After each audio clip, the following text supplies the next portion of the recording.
Bienvenidos a nuestro gran día de martes en esta jornada absolutamente lluviosa. Seguro que más de uno de los que están en casa se han mojado de lo lindo de esta mañana. Bien, nosotros vamos a tener nuestra habitual tertulia en la que nos van a acompañar Mohamed Mustafa y Pablo Núñez, y además en la segunda parte de nuestro programa vamos a hablar de lo nuestro, vamos a hablar de periodismo con Miguel Ángel Mendoza al hilo de la celebración del Congreso de Periodismo Antonio López Sánchez Prado, una vez más, un año más, aquí en Ceuta. Antes, como siempre, comenzamos nuestro programa con el habitual repaso a la prensa y la portada del diario El País. Ahí la tienen: más amenaza con elecciones si Rajoy no negocia un referéndum. El presidente afronta presiones de su propio partido que le pide más contundencia. Además, Esquerra reclama un gobierno de concentración. La otra noticia que nos cuenta en su portada el diario El País: la izquierda clásica se rebela contra Renzi. Como en Francia, la política del primer ministro italiano desata gran resistencia. Y de la portada del diario El País pasamos a la del diario El Mundo. Ahí están viendo su primer titular: la derecha del PP ataca a Rajoy por permitir el 9N, le acusan de dejación y de dar aire a los nacionalistas. Además, Esquerra Republicana y CUP acorralan a Artur Mas para que rompa ya con España. Y del repaso de la prensa nacional pasamos, como cada día, al repaso de la prensa local, que comenzamos con la portada del Faro de Ceuta. Ahí están viendo su noticia de portada: esperamos que nos la traigan y no perdemos la esperanza. Habla la madre de Lubna, la joven del Morro, que se podría haber incorporado a la yihad. Además, Imbroda llama idiotas a quienes comparan la valla con el muro de Berlín. Vamos ahora con la portada del Pueblo de Ceuta. Nos cuenta lo siguiente: la Guardia Civil realiza una batida por el polígono en busca de mercancía ilegal. Agentes de la Policía Judicial, Aduana y Agencia Tributaria solicitaron todo tipo de documentación a los empresarios. Además, delegación del Gobierno prohíbe el paso de todo tipo de mercancías por la frontera del Tarajal. En otro orden de cosas, nos cuenta también el diario El Pueblo: el Ejecutivo retrasa la comparecencia de Castañeda por el cartón. Y para finalizar, vamos con la portada del diario digital Ceuta al Día. Es precisamente Ceuta al Día quien nos trae la última hora de lo sucedido a las 5 de esta mañana. Marruecos repele 2 intentos de entrada de un grupo de 300 subsaharianos por la frontera. Las fuerzas de seguridad marroquíes han repelido sin necesidad de intervención de la Guardia Civil y la Policía Nacional los 2 intentos de entrada que se han registrado a partir de las 5 de la mañana. Además, también nos cuenta Ceuta al Día que Vivas se ve obligado a defender el fuero de Ceuta y el PSOE le acusa de ganar tiempo. Estos son los asuntos de esta jornada de martes. En breve, después de los anuncios, los analizamos aquí, en nuestra tertulia.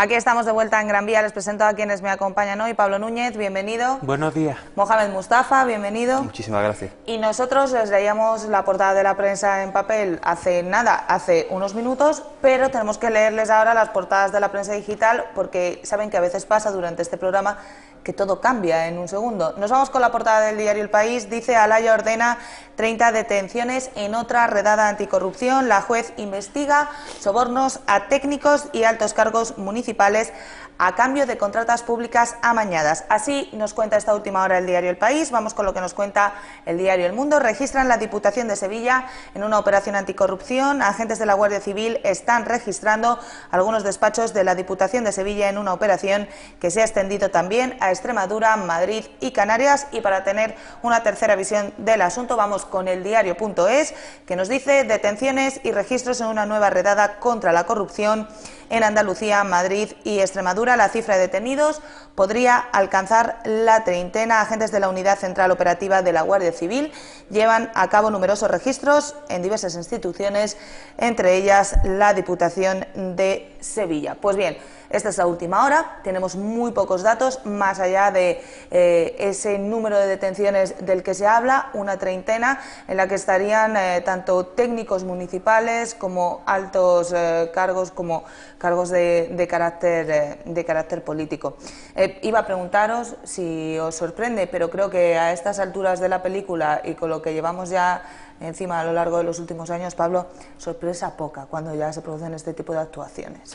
Hombre, no es sorpresa, por desgracia, pero sí que está entrando de un nuevo matiz en esto de la corrupción generalizada.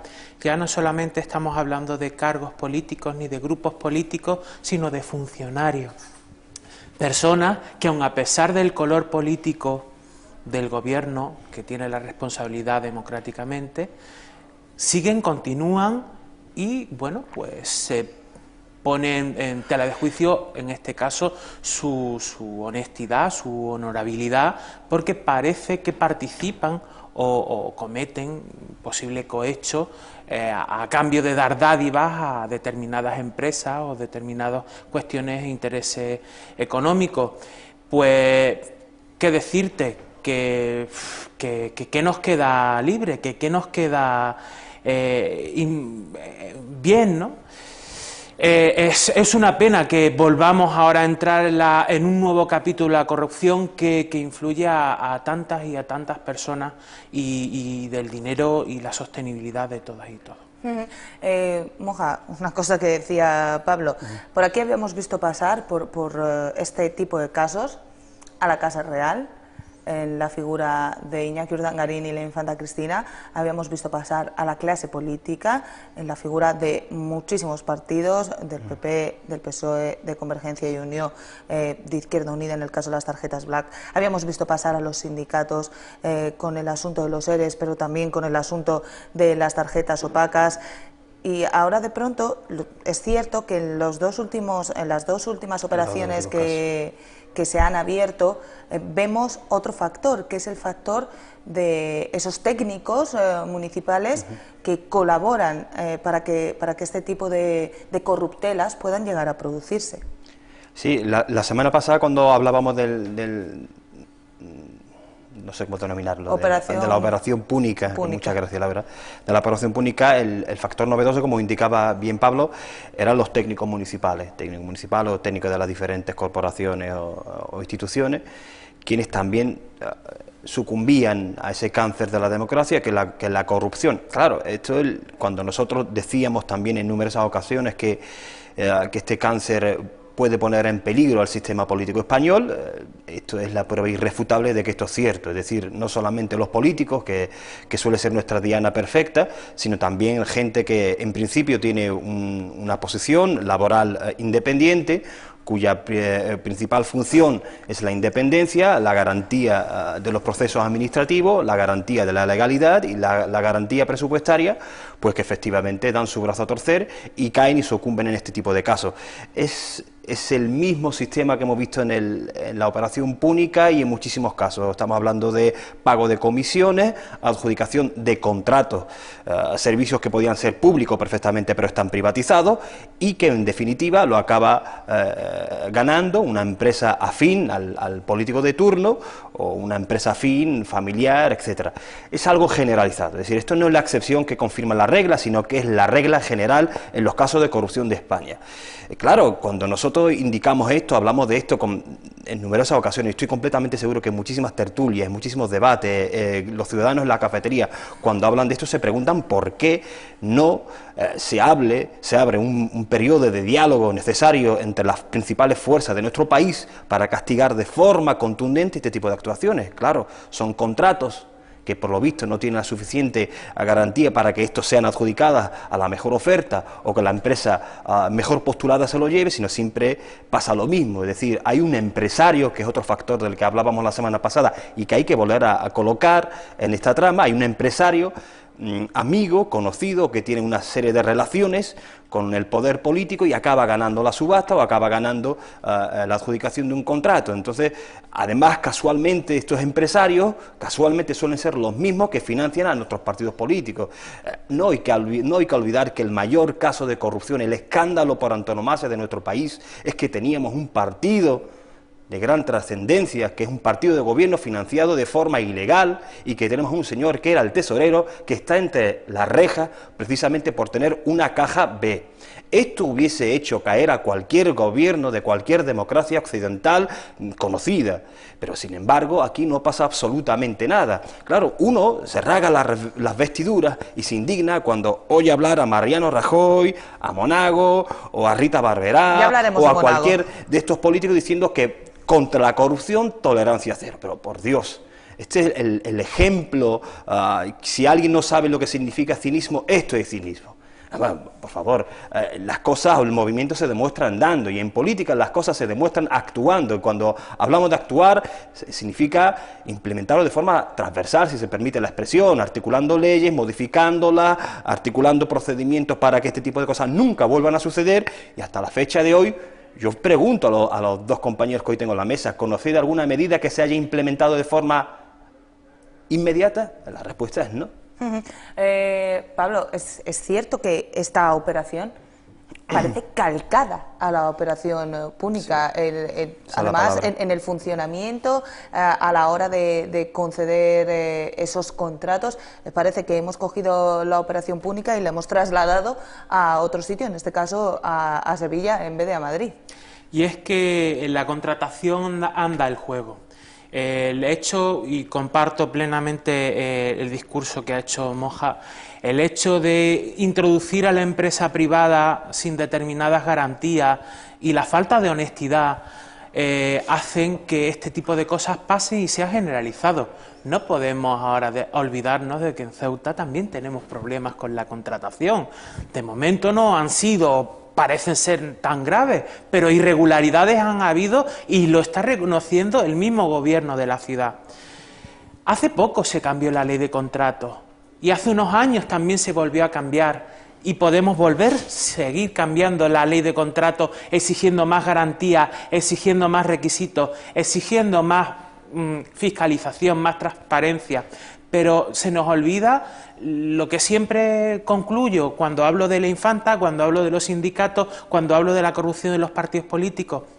Hace falta un poquito de honestidad, hace falta un poquito de conciencia comunitaria, hace falta un poquito de menos egoísmo, hace falta menos individualismo en el desarrollo de lo que es de todo. Yo creo que ese es uno de los grandes problemas que adolece a día de hoy la sociedad española, la falta de conciencia comunitaria, de vergüenza, de saber que coges dinero que no es tuyo y te lo apropias como si fuera tuyo por el mero hecho de haber conseguido unos votos o de tener una posición privilegiada o por ser una empresa que parece que no tiene ningún tipo de escrúpulos y va a costa de todo a conseguir sus negocios y sus intereses. ¿Qué nos está pasando? Por eso es tan importante la educación, y no solamente la formación en materia de cultura, sino la educación social. A este país, a esta ciudad, a todos y cada uno de nosotros nos hace un poquito falta de más conciencia. Eso es lo que hace falta. Lo hemos hablado también en alguna tertulia, creo que también habéis estado vosotros, lo que tiene que ver con los valores. Parece que todo esto al final es fruto de una determinada sociedad con unas determinadas características. En fin, que seguro que vamos a hablar de más casos en las próximas semanas, así que vamos con el que es el tema de la semana. Moja, no sé cómo vivías tú el 9N, pero lo que sí tengo claro es lo que cuentan hoy los periódicos. De un lado, más amenaza con elecciones si Rajoy no anuncia un referéndum. Eso que nos cuenta el diario El País. El diario El Mundo, que ha dado mucha caña con todo este asunto, va por otra línea. Dice: la derecha del PP ataca a Rajoy por permitir el 9N, le acusan de dejación y de dar aire a los nacionalistas. Eso por un lado, es lo que tiene que ver con el PP, pero por otro lado, dice: Esquerra Republicana y CUP acorralan a Artur Mas para que rompa ya con España. ¿Qué te parece todo este asunto? Bueno, yo quisiera empezar con los datos objetivos, a los cuales no se le puede contestar, porque son realidades, ¿no? Lo que sí es cierto es que el 9N, de los 5,4 millones de electores catalanes, votaron 2,3 millones, de los cuales 1,8 millones votó sí. Sí. Sí a la pregunta. Claro, como claro. eran dos, sí, a las dos. Entonces, claro, y hay que tener una cosa en cuenta, ojo, porque es que el proceso se ha desvirtuado tanto, ha caído en un proceso de, si se me permite la expresión, una especie de pantomima que muchísimos electores no han ido, pero aún así, hablar de 2,3 millones de catalanes levantarse el 9N para ir a votar es un ejercicio cívico, político, ciudadano de una gran envergadura, y decir que no o decir lo contrario es faltar a la verdad o intentar esconder la realidad. ¿Qué es lo que sucede con el 9N? Estas cifras, para mí, de mi forma de entender lo que ha sucedido, es un balón de oxígeno para más.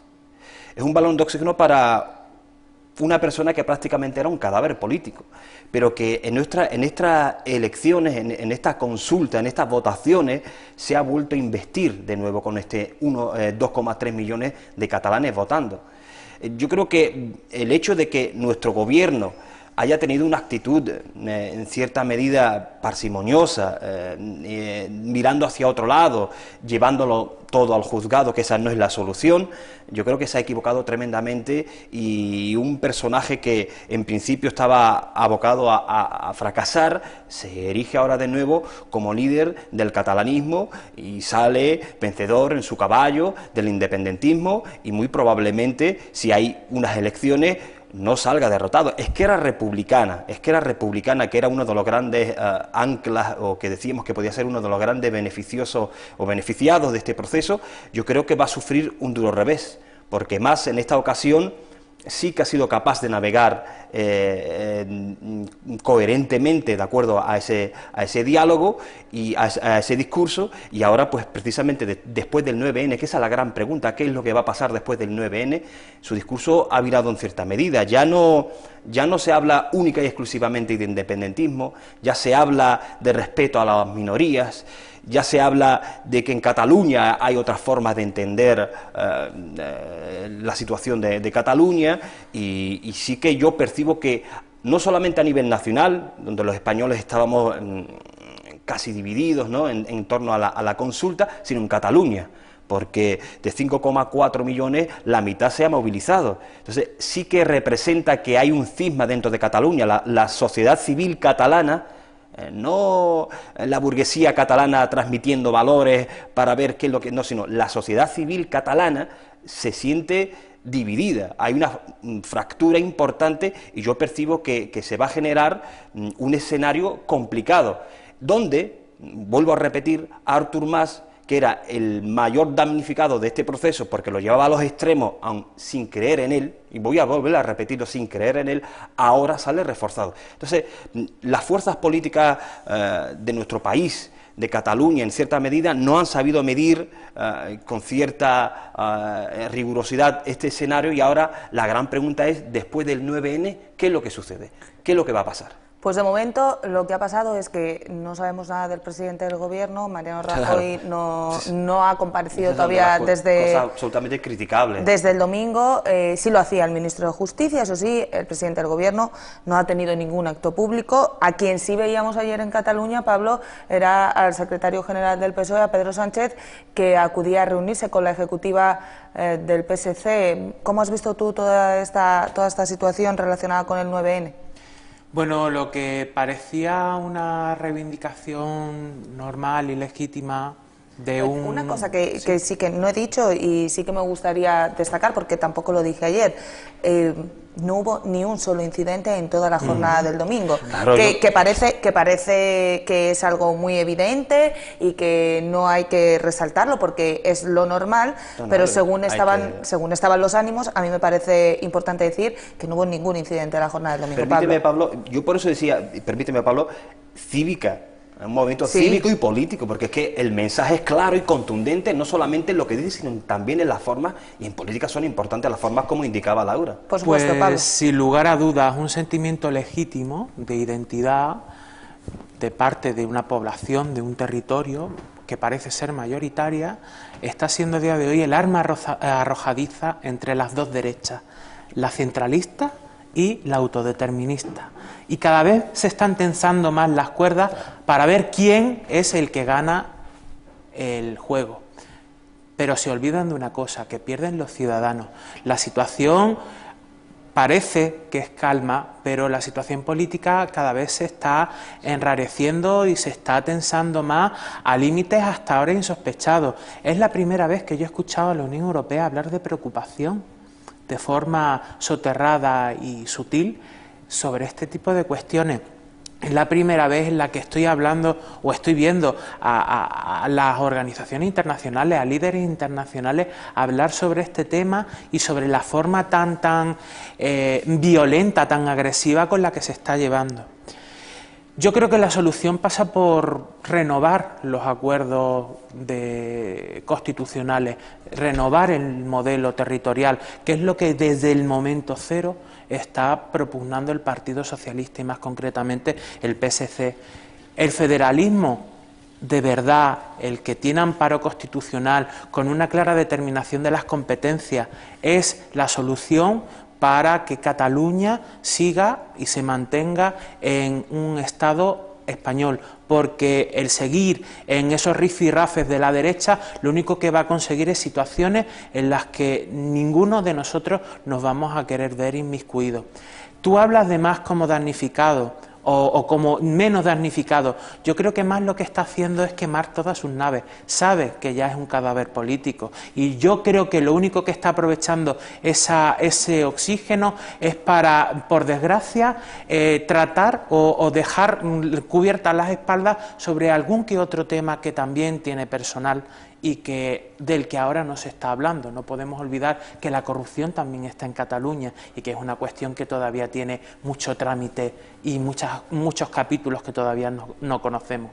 En cualquier caso, estoy convencida que a lo largo de los próximos días seguiremos conociendo reacciones sobre todo lo que tiene que ver con esta consulta del 9 de noviembre en Cataluña. Esperamos, entre otras, la reacción del presidente del Gobierno de España, la reacción de Mariano Rajoy. Nosotros vamos a hacer una pequeña pausa porque saben que llega la hora de conocer las noticias de Ceuta, como siempre con Nacho Gallego. Será después de los anuncios.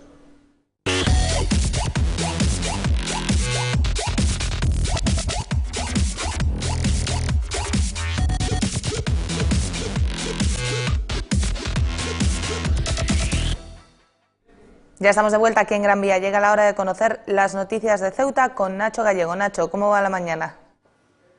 Pues muy buenas, Laura. Comenzamos con una noticia de esta misma mañana. Fuerzas marroquíes han impedido esta madrugada la entrada de 2 grupos de inmigrantes, en total unos 320 subsaharianos, por la frontera del Tarajal. El paso ha permanecido cerrado durante aproximadamente 2 horas y tan solo 2 de los inmigrantes, uno del Chad y otro de Guinea-Conakry, según Europa Press, han logrado saltar la valla y entrar en Ceuta, uno con contusiones importantes en el cuerpo y otro en un pie y heridas leves en las manos. En el primer intento fue un grupo de 200, que lo intentó a las 5 de la mañana, y el otro de 120 personas poco después. Cerrada la frontera, España ha montado una línea policial de seguridad que, según la delegación del Gobierno, no ha tenido que actuar porque ambos grupos de inmigrantes han sido disueltos en Marruecos. Y recordarles también que el pasado 22 de octubre la delegación del Gobierno ya informó que hay unos 2.000 inmigrantes en las inmediaciones de Ceuta, en los montes de Marruecos. Por este motivo, los cuerpos policiales continuarán alerta durante las próximas horas porque los intentos podrían volver a producirse. Estas fueron las palabras entonces del delegado González Pérez. En estos momentos tenemos en el entorno de Ceuta aproximadamente unos 2.000 subsaharianos en los campamentos que ustedes ya conocen, Yebala, etcétera, etcétera, y bueno, pues lógicamente no están allí porque estén acampando simplemente. Me imagino que estarán esperando la oportunidad que ellos tienen en el momento adecuado para proceder a intentar cualquier tipo de salto, cualquier tipo de acción pues en contra de la frontera, ¿no? Estamos preocupados, lógicamente, porque estas situaciones son delicadas, ¿no? Estamos viendo lo que está sucediendo en Melilla y no es que aquí vaya a pasar exactamente lo mismo. Ya les he explicado muchas veces que la orografía de la ciudad de Ceuta es distinta a la de Melilla, pero no es menos cierto que nosotros tenemos otros flancos débiles que no son los de Melilla.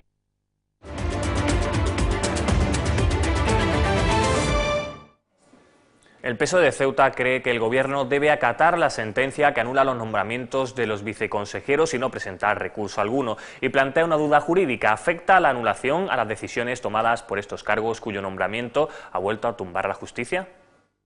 Todo apunta a que si la lógica es que estos nombramientos son nombramientos irregulares, y así lo ha determinado la justicia, y aunque el Gobierno recurra, luego se pierda ese recurso, en el caso de que sucediera, ¿qué pasa con todos los acuerdos plenarios o qué pasa con todas las decisiones, todos los documentos que han firmado estas personas, ¿no?, a través de sus cargos? Por eso es una cuestión que decía que nos está poniendo en una situación muy delicada solamente por un empecinamiento del Gobierno. Por su parte, el presidente Vivas ha anunciado que el Gobierno recurrirá al Tribunal Superior de Justicia de Andalucía esa sentencia sobre los viceconsejeros porque estima que lo que está en juego no es simplemente el nombramiento de unos cargos políticos, sino el estatus político de Ceuta. Así ha resumido Vivas su visión sobre este asunto. Lo que se está cuestionando es si esta institución, la Ciudad Autónoma de Ceuta, tiene capacidad o no para regularse, tiene capacidad o no para, en el ejercicio de sus facultades reglamentarias, organizar cómo funcionan los distintos órganos de gobierno de la misma. Si nos limitáramos a respetar y ejecutar la sentencia sin ejercer el derecho de clarificar en segunda instancia esta cuestión, pues mañana sería tanto como decir que somos simple y llanamente un ayuntamiento. Yo creo que había que asumir y plantear y llevar a cabo las iniciativas legislativas necesarias para que consolidaran el carácter de ciudad con estatuto de autonomía, pero también está el pronunciamiento del Tribunal Superior de Justicia de Andalucía, que en relación con el ejercicio de las potestades reglamentarias de las ciudades autónomas, pues se ha mostrado en sentido positivo en varias facetas y en varias situaciones. Y seguimos con el presidente Vivas, aunque otro asunto, en la reunión que mantuvo ayer con varios miembros del Gobierno, que se plasmará en un documento en el que estará reflejado el plan de acción que la ciudad llevará a cabo para impulsar los servicios en las barriadas. Esta reunión se convoca a raíz de la ronda de contactos que Vivas ha mantenido en las últimas semanas y que sirvió para recoger las demandas de los presidentes vecinales.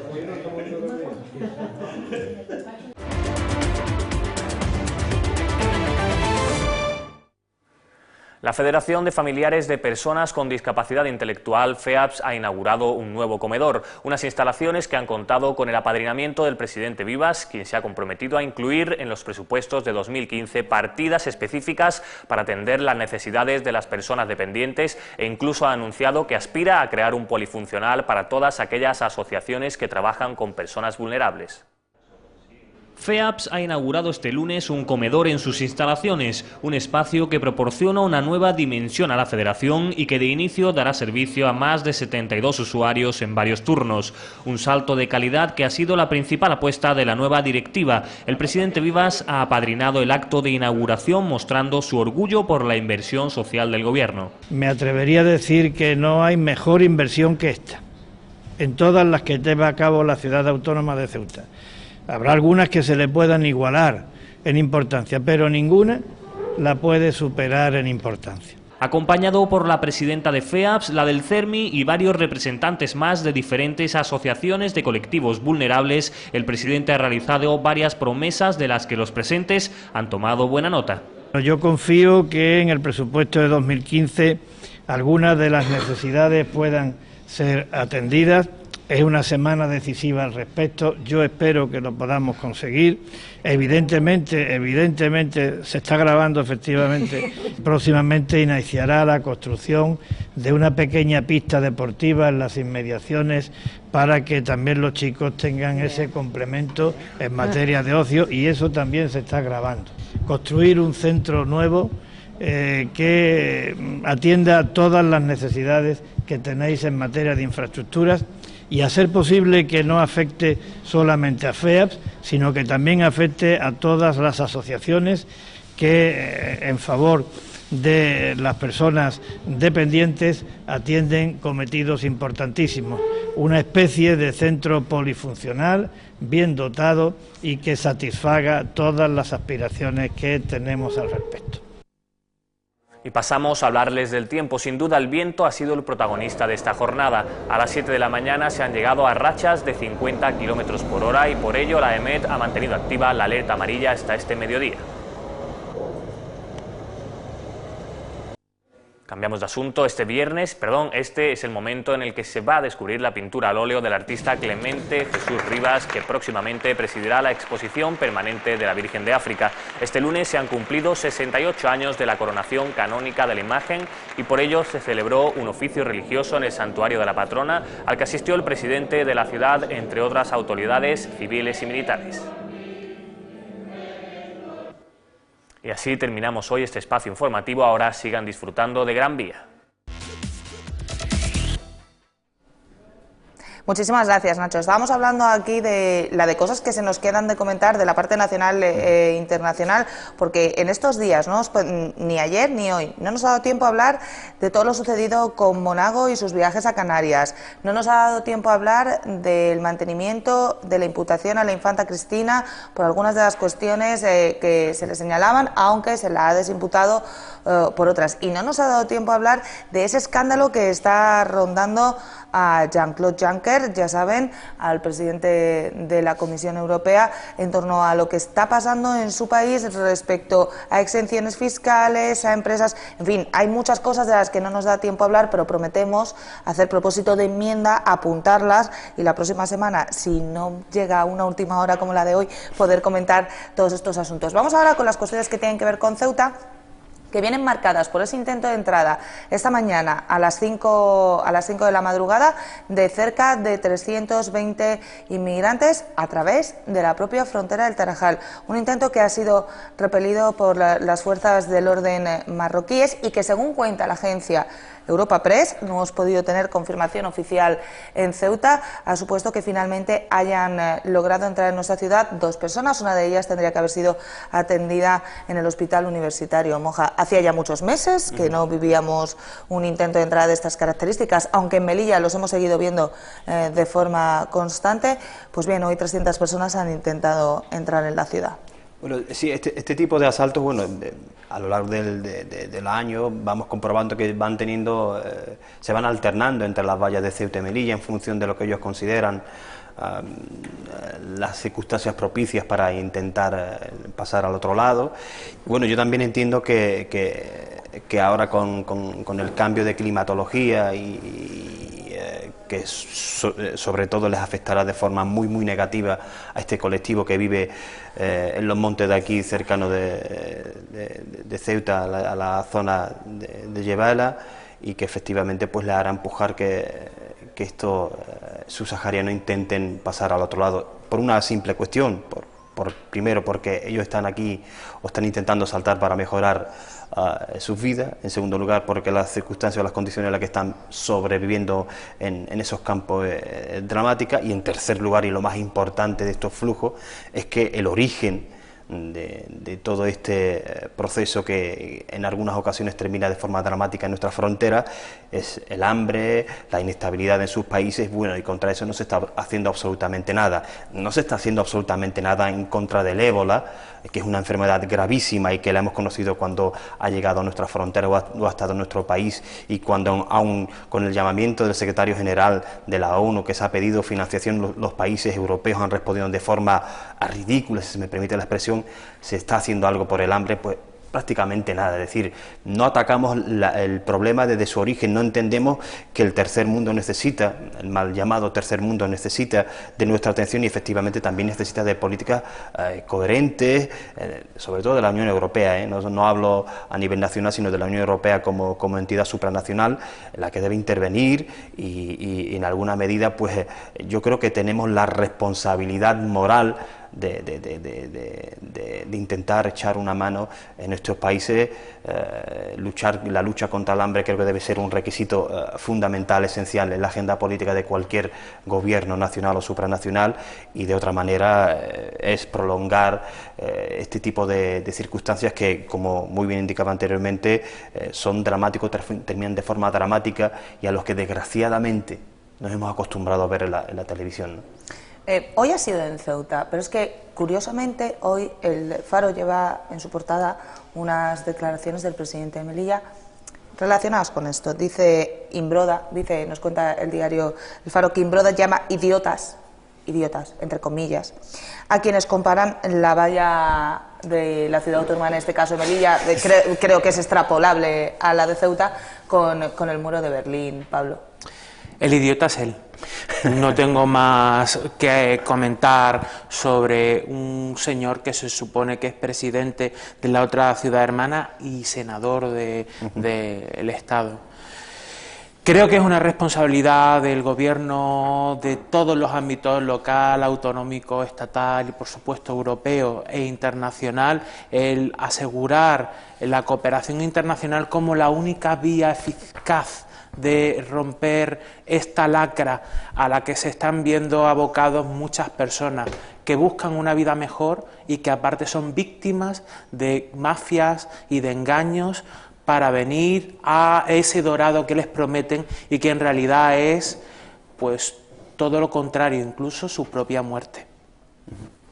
Hay que tomar medidas porque no podemos acostumbrarnos a que cada X tiempo en nuestra frontera haya este tipo de desgracia, que se paralice también la actividad económica tan importante y esencial como es la frontera para nuestra ciudad, y que Marruecos lo tengamos como, bueno, pues el ejecutor de una serie de medidas que quizás nosotros no podemos hacer porque estamos en el mundo civilizado.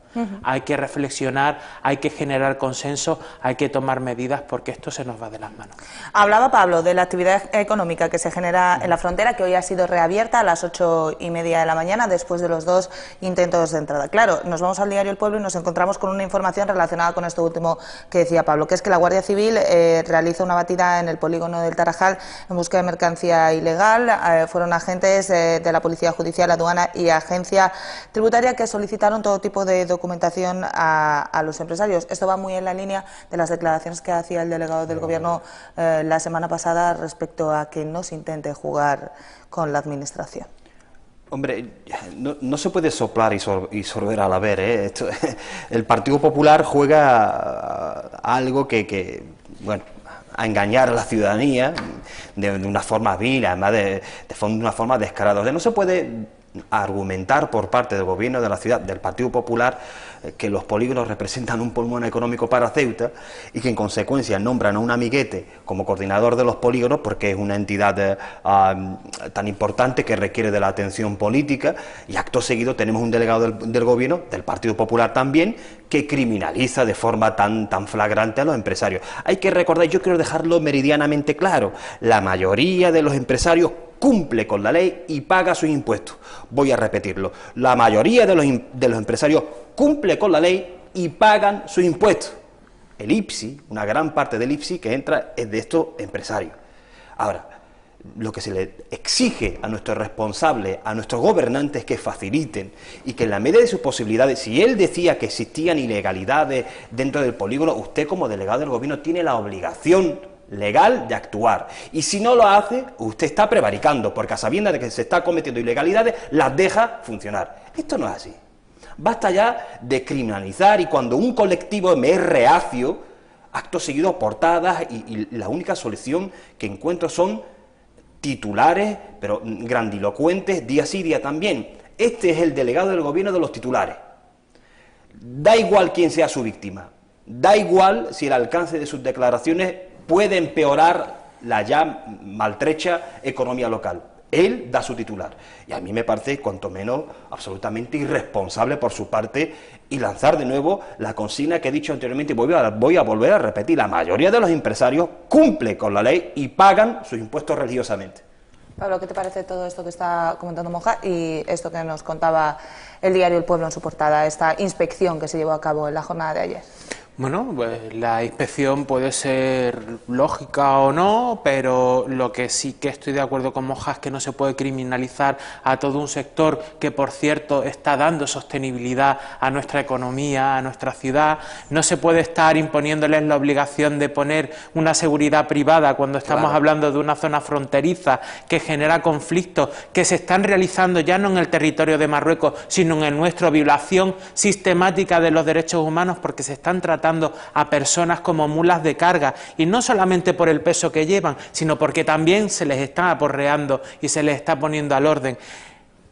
Creo que la Administración del Estado y el titular, en este caso el señor Paco Antonio, debería poner todos los recursos a su alcance para garantizar un comercio justo, adecuado, y que no paguen justos por pecadores, porque evidentemente tramposos los hay en todos los lados, por supuesto en el polígono del Tarajal, pero no se puede generalizar, no se puede generalizar. Creo que lo único bueno que ha podido sacar en todo este tiempo, con todos estos conflictos que se van repitiendo cíclicamente, es que parece ser que en el 2017 al menos estos señores quieren arreglar la frontera, porque ahí está la clave del problema. Y vamos con la última cuestión, antes de despedir tanto a Pablo como a Moja, que es otro asunto que les contábamos en nuestro informativo y que también lleva Ceuta al Día en su portada, y dice así: Viva se ve obligado a defender el fuero de Ceuta y el PSOE les acusa de ganar tiempo. Esto tiene que ver, Moja, con un asunto que hablábamos en la jornada de ayer, con esos nombramientos de viceconsejeros que ahora se han declarado nulos y que el presidente va a recurrir. ¿Cómo lo veis desde Caballas?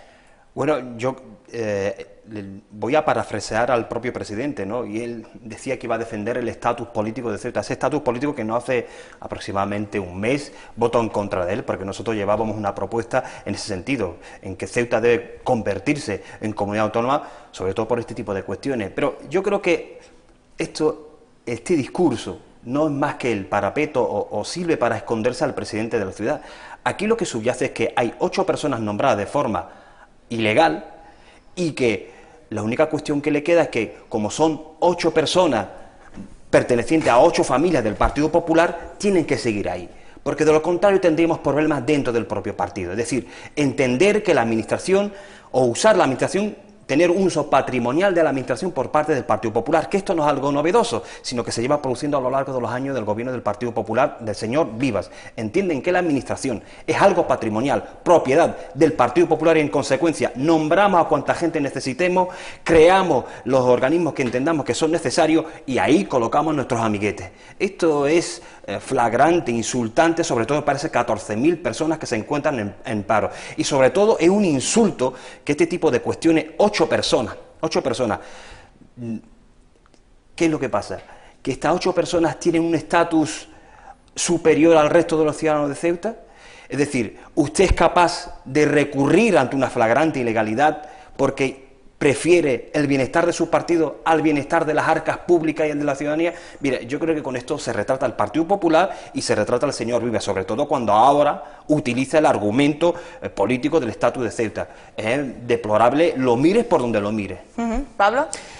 Estoy totalmente de acuerdo. Cuando lo que mueve al señor Vivas a hablar, a impulsar a hablar sobre el estatus jurídico de la ciudad autónoma de Ceuta es sus intereses propios y su amiguete, pues poco más queda decir. Hay que darle estatus jurídico a la ciudad a través del diálogo y a través de la cobertura legal. Y eso se hace en el Congreso, en el Senado y en esta ciudad. Pablo, pues muchísimas gracias por habernos acompañado en la jornada de hoy. Tengo que decirte que te echamos de menos, ya vienes a vernos menos, entonces pues te echamos de menos por aquí en nuestra tertulia. Ha sido un placer tenerte hoy con nosotros. Siempre es un placer compartir con vosotros pensamientos. Moja, como siempre, un placer como cada martes tenerte aquí. A ver si ya te pongo un compañero fijo. No te lo voy cambiando cada semana, pero bueno, no te puedes quejar, ¿eh? Has estado bien acompañado todas las semanas. Con Pablo, con Nuria, con Sergio, la verdad que siempre. Y además, sobre todo, la compañía principal y la que a mí me hace sentir bastante más bien eres tú. Bueno, gracias. Moja, muchísimas gracias por habernos acompañado un martes más. Hacemos una pequeña pausa y se lo decía al principio del programa. A la vuelta vamos a mirarnos un poco el ombligo y vamos a hablar de periodismo con Miguel Ángel Mendoza, no se lo pierdan.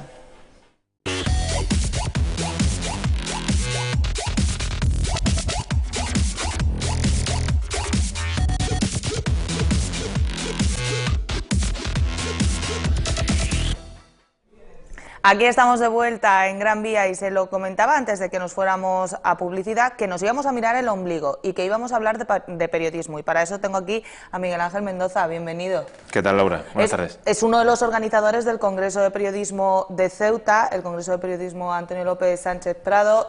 Ya ni sé por qué edición vamos, Miguel Ángel, décima. Bueno, esto ya es una cosa seria. Para los que les guste el fútbol y sean amantes del Madrid, pues la décima. Como la décima, exactamente. 10 años ya haciendo el Congreso de Periodismo, sí. Miguel Ángel, parece mentira. Pues sí, la verdad es que empezó con la idea en el año 2005 y hemos llegado a 2014 y estamos ahí, seguimos ahí dando el callo y colocando interesantes propuestas, queriendo que la gente siga debatiendo sobre la profesión. Y seguimos pensando que es necesario y que es bueno que lo hagamos, sobre todo que lo hagamos porque de esta profesión hay mucha gente que se fija en nosotros.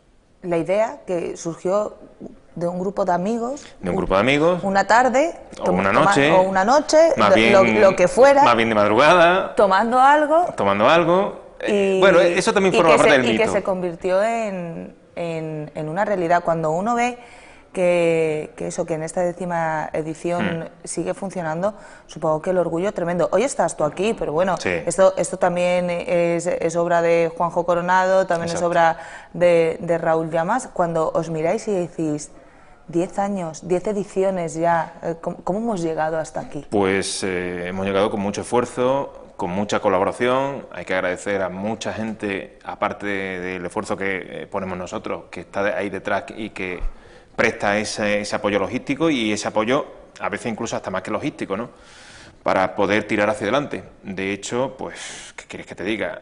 Sin la UNED hubiera sido imposible hacer este congreso. Sin la ciudad autónoma en diferentes departamentos hubiera sido imposible.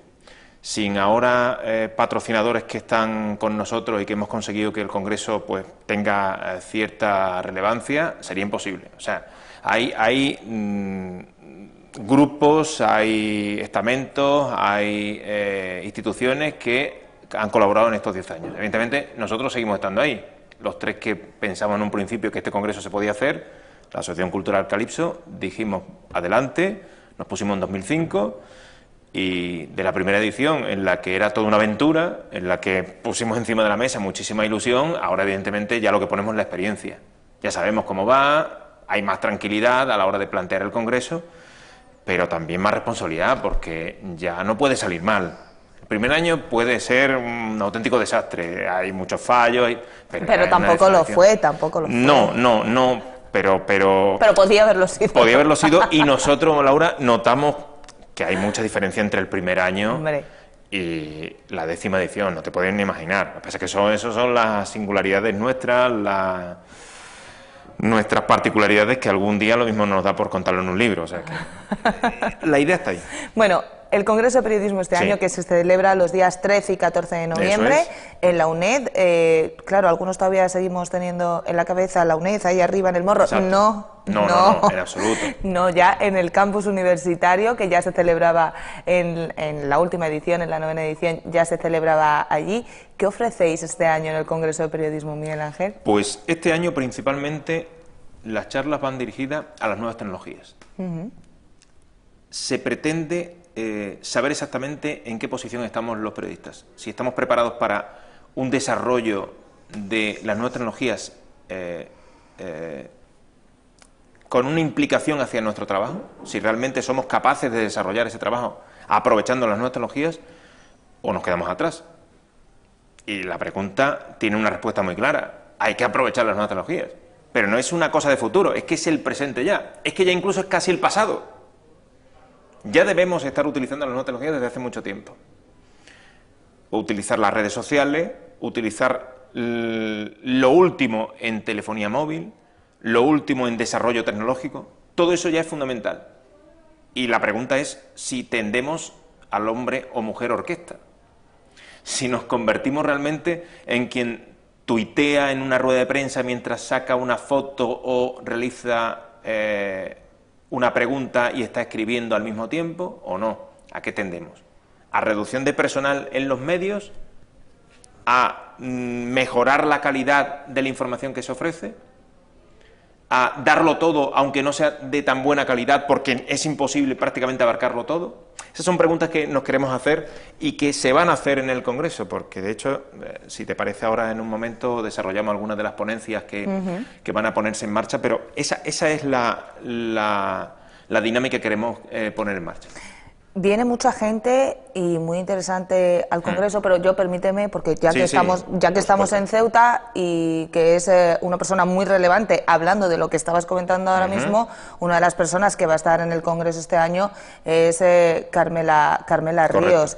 La hemos visto cubrir montones de asuntos que han tenido una relevancia fundamental para el actual desarrollo de nuestro país y que han desembocado en la situación política que vivimos, como por ejemplo todo lo que tuvo que ver con el 15M a través de las redes sociales. Entiendo que Carmela de lo que viene a hablar es de esto. Sí, viene a hablar de eso y viene, fíjate el nombre de la charla que va a dar. ¿Cómo hacer buen periodismo con un teléfono móvil?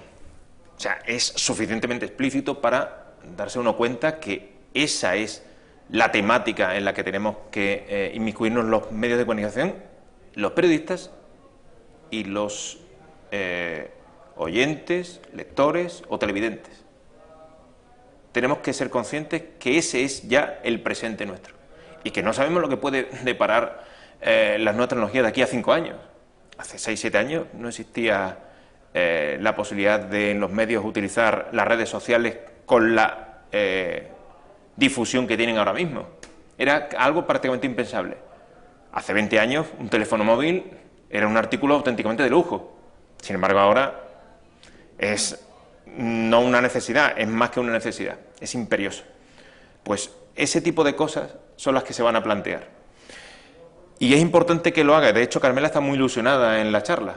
Su charla va a ser totalmente interactiva, donde se va a utilizar las nuevas tecnologías y donde va a querer ser muy didáctica, porque aparte que es que tiene que serlo. Si las nuevas tecnologías no puede ser una charla al uso teórica, tiene que ser muy práctica. Ella está muy ilusionada, quiere mostrar precisamente que se puede hacer muchísimas cosas con el aprovechamiento de esas nuevas tecnologías, y yo creo que puede estar muy interesante.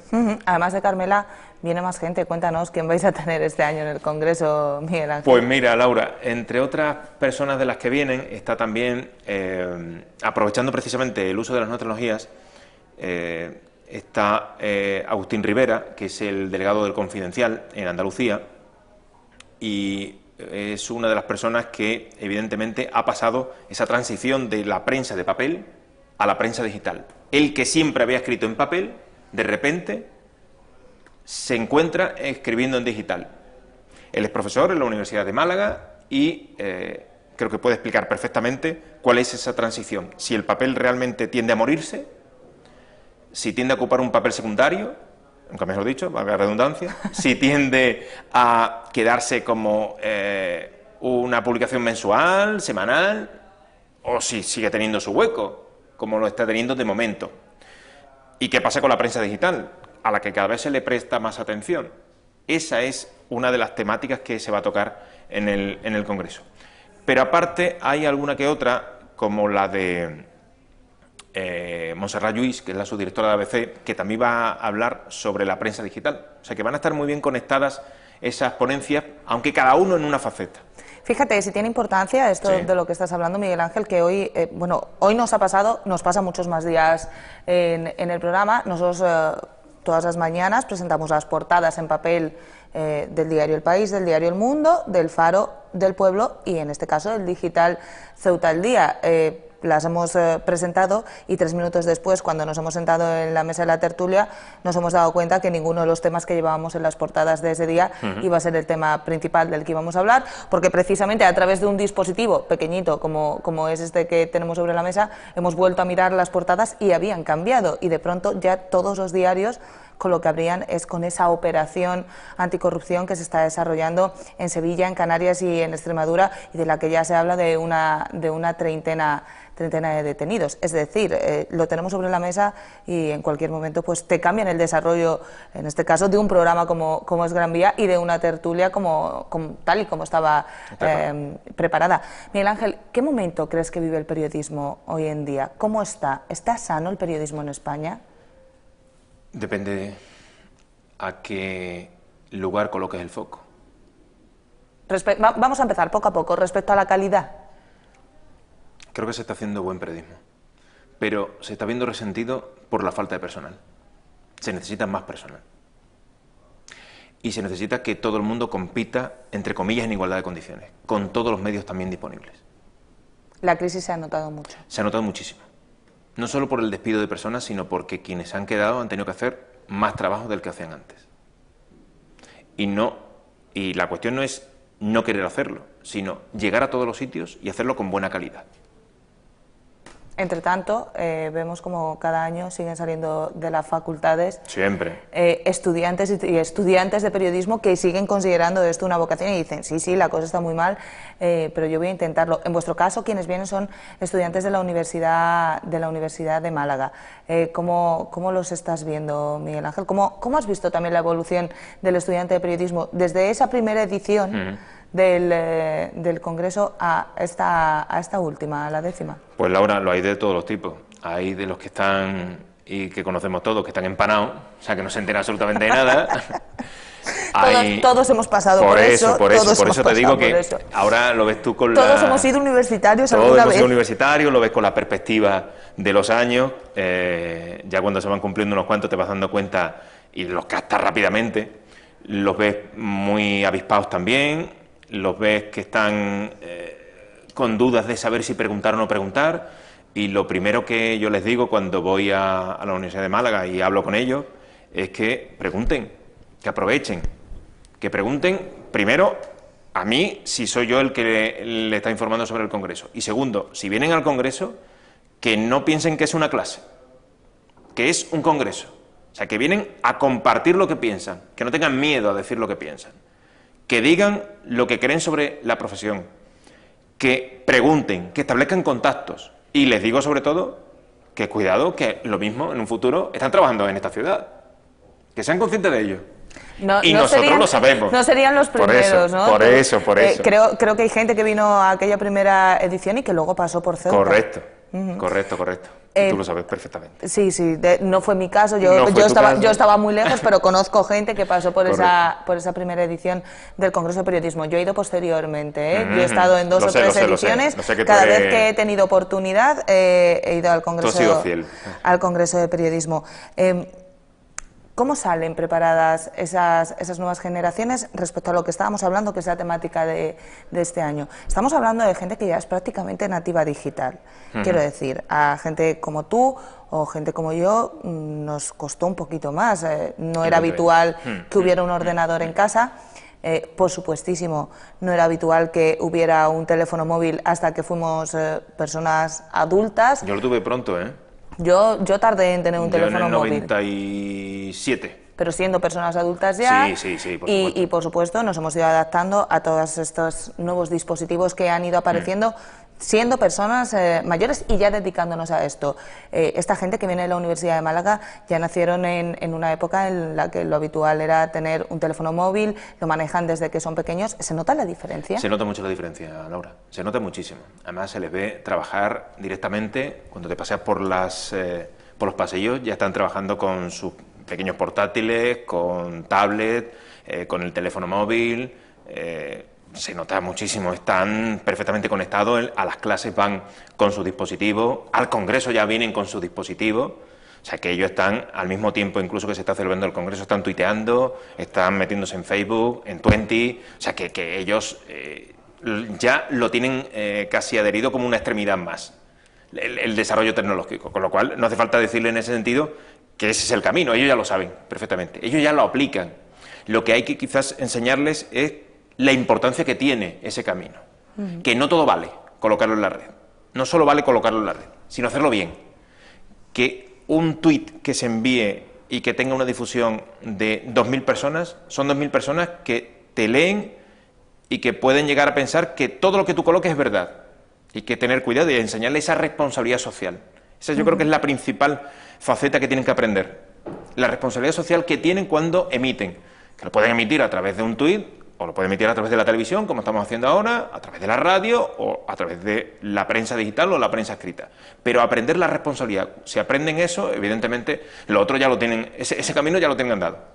Miguel Ángel, si hay alguien que nos esté viendo y quiera acudir al Congreso, ¿todavía está a tiempo? Sí, todavía está a tiempo. ¿Qué tiene que hacer? Pues mira, la posibilidad se hace a través de una inscripción, cuesta 15 euros para la gente de Ceuta, porque para la gente de la Universidad de Málaga, la gente que viene de fuera, ya está cubierta la inscripción por completo, ya está cubierto en ese sentido, y lo que tiene que hacer es ponerse en contacto en en un teléfono y ahí se le facilita la información, ¿vale? El teléfono es el mío, o sea, que se pondría en contacto conmigo, yo le facilitaría la información a través de correo electrónico de cómo tiene que realizarse la inscripción. O sea, que no me importa que digáis mi número de teléfono, no tengo en ese sentido ningún problema. Tenéis además también página en Facebook, es decir, que si quieren informarse sobre... También pueden hacerlo a través Congreso, pueden hacerlo a través de la página en Facebook y ya está, así de sencillo. Sí. Tú les das las instrucciones y ellos pueden acudir el próximo día 13 al Congreso, ¿no? Hay que recordar que el Congreso es por la tarde, tanto jueves como viernes. Empieza la entrega de la documentación a partir de las 4 de la tarde el jueves, son 3 ponencias el jueves y 3 ponencias el viernes. Y el Congreso terminará, calculo que sobre las 9:30 aproximadamente del viernes. Lo de hacerlo por la tarde es por la fama que tenemos los periodistas, de que nos cuesta madrugar. Que cada uno piense lo que quiera. Que nos gusta trasnochar. No, porque antes hacía jueves por la tarde, viernes por la mañana, viernes por la tarde. ¿Y qué pasaba los viernes por la mañana, Miguel Ángel? Viernes por la mañana había situaciones, vamos a llamarlas pintorescas. Gente dormida y eso, ¿no? Lo de gente dormida es... ¿Cómo decirlo? Y eso estaba... Es casi lo más suave que se puede decir. Eso estaba muy feo para el ponente que le tocaba a primera hora de la mañana. Estaba muy feo. Y la ponencia era a las 12, ¿eh? O sea, no te creas tú que era tan temprano. Pero había gente que iba dormida. Y gente que no iba. Gente que directamente, pues, se perdía. Eso también pasaba, se perdía bastante. Ahora, con esta posibilidad, pues tienen... Toda la mañana para descansar. Toda la mañana para descansar, para disfrutar visitando la ciudad, para hacer compras, que compran bastante, eso también es muy bueno. Y mira, afortunadamente, salvo un año, todos los demás nos ha hecho muy buen tiempo. Y eso es una buena noticia. Esperemos a ver este año porque mañana llueve y estamos... tocando todas las maderas posibles para que no llueva ni el porque hoy la mañanita que hemos tenido ha sido lluviosa. A ver si el jueves y el viernes decide parar y hacer buen tiempo. Nos quedan muy pocos minutos, Miguel Ángel, pero yo sí que quiero que me cuentes de estas 10 ediciones, ¿con qué momento te quedas? Sé que han sido muchos. Eso es muy difícil. Que hemos tenido en Ceuta a auténticos números uno de esto del periodismo, que hemos tenido conferencias realmente interesantes. Me acuerdo, me viene ahora a la cabeza la de este chico que había estado en el corredor de la muerte en Estados Unidos. Me vienen grandísimos momentos. Pepe Domingo Castaño ha estado, habéis tenido en el Congreso a los chicos que posteriormente se fueron a la COPE y que confesaron en aquel momento que algo no iba bien. Jorge Evia lo contaba, Jorge Evia y Rubén Martín lo contaban en su ponencia en el Congreso de Periodismo, que bueno, que había habido un problema y posteriormente se producía su salida de la SER hacia la COPE. Habéis tenido mucha gente, algún momento tiene que haberte quedado a ti ahí en tu corazoncito. Quedan muchos. Yo me quedo uno con el maestro Melgar, que hizo apagar todas las luces, menos el lugar donde estaba él. Convirtió la ponencia en un programa de radio y logró cautivar a la gente. Ese momento a mí no se me ha olvidado. Hay muchos, pero ese me llama la atención, quizás porque trabajo en radio, entonces... pero él, que hacía una radio nocturna, consiguió crear ese clima, y eso llama bastante la atención. Miguel Ángel, pues muchísimas gracias por habernos acompañado en este gran día de hoy. Yo decirle a la gente que está en casa, verán que hoy terminamos un poquito antes, pero es que yo tengo que dejar liberado a Miguel Ángel Mendoza porque sigues trabajando estos días, Miguel Ángel. No sé qué hora es. Tienes que irte a la radio ahora mismo, a Radio Ceuta. En 10 minutos estaré hablando en la radio, exactamente. Bueno, pues ya saben, lo acaban de ver aquí y en 10 minutos lo están escuchando en la radio. Muchísimas gracias por haber venido hoy a Gran Vía, Miguel Ángel, y muchísima suerte en esta edición del Congreso de Periodismo. Vamos a ver. Muchas gracias, Laura. Nosotros nos vamos ya, saben que volvemos en menos de 24 horas, que volvemos mañana con nuestra tertulia de actualidad y además con nuestra sección de economía con Alberto Lora. No se lo pierdan. Hasta mañana. Adiós.